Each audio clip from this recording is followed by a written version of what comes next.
All right, live from South Brooklyn Pizza here.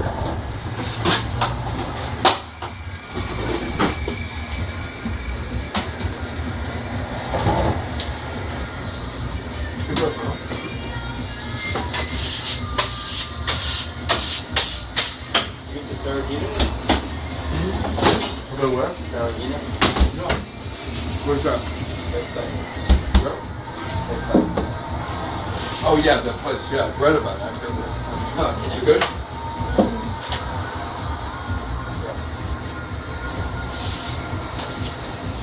No, I would say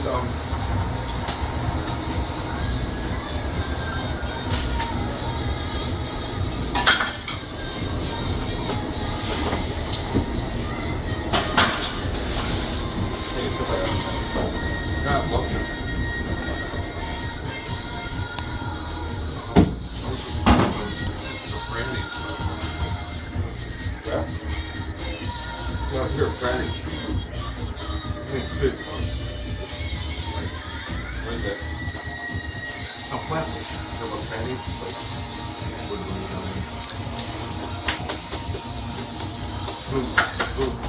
So how far back does that dough go? You use a piece of this for tomorrow's dough, right? Say that again? You take a piece of this dough and put it in tomorrow's dough, right? No, actually, our dough is aged in between 4 to 5 days. So the dough doesn't have to be recycled into anything else. And we're just too busy to be able to have any dough left over. So it's usually gone before the next batch comes in.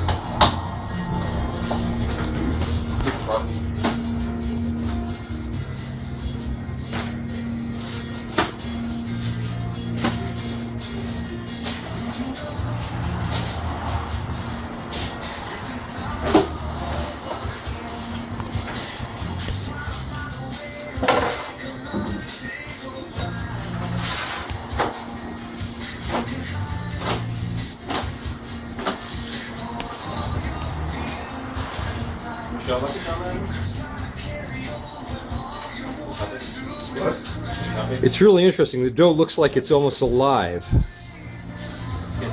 Like when you touch it, it shrinks back by itself. Yeah, church, yeah. Well, technically speaking, dough is alive. It's got yeast in it, which is a live organism. So.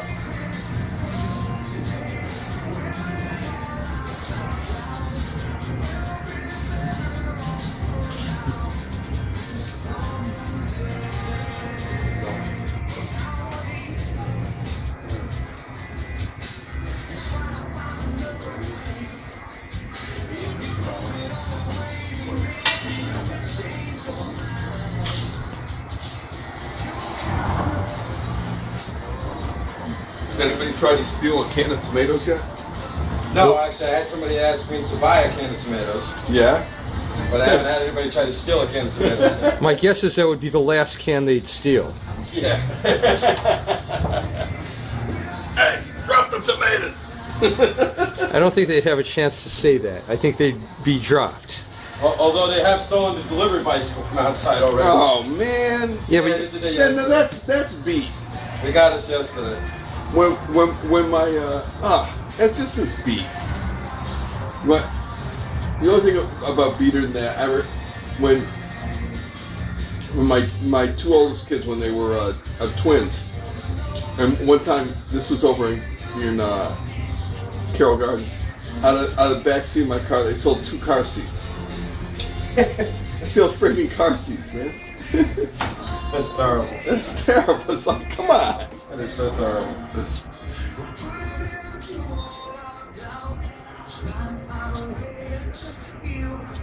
What's the other cheese? That one right there is the Fontina. The Fontina, so it's mozzarella and Fontina. Fresh mozzarella, Fontina. Are you making your own mozzarella or somebody making it for you? No, actually, we have somebody who makes that for us. They've been making it in Brooklyn for about 35 years. Is it what it called? Caputo? What's that? Caputo? Is Caputo making it? I'm sorry, I'm not at liberty to discuss that. Okay, that's fair enough.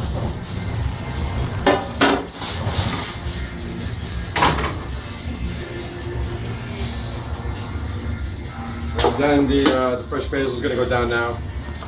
Then the finishing cheese, which is the grana padano that you were asking about before, that's the last cheese to go on. I know you guys were talking about before, but the ground up banana, why would you use that as opposed to like a really fine Reggiano Parmesan? Because it's much higher grade.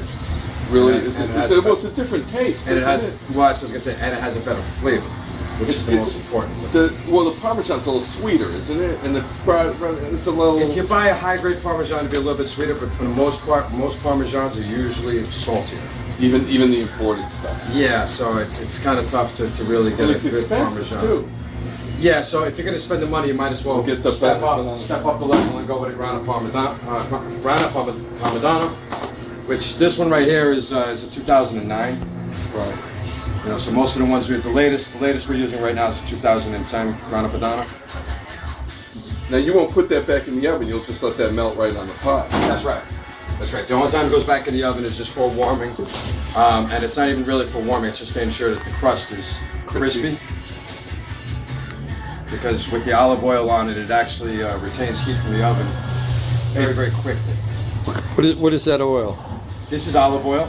Any particular kind? Cold press, first run, and this is imported directly from Italy. And again, it's not a conversation I can have with you on the particular brand of it. All right. A question. This is just a question. Like, if you take a slice home, I imagine few slices make it outside of this place. Do you? What's the best way? Voila! There you go. The beautiful margarita. Okay, I think you got a paying customer. What's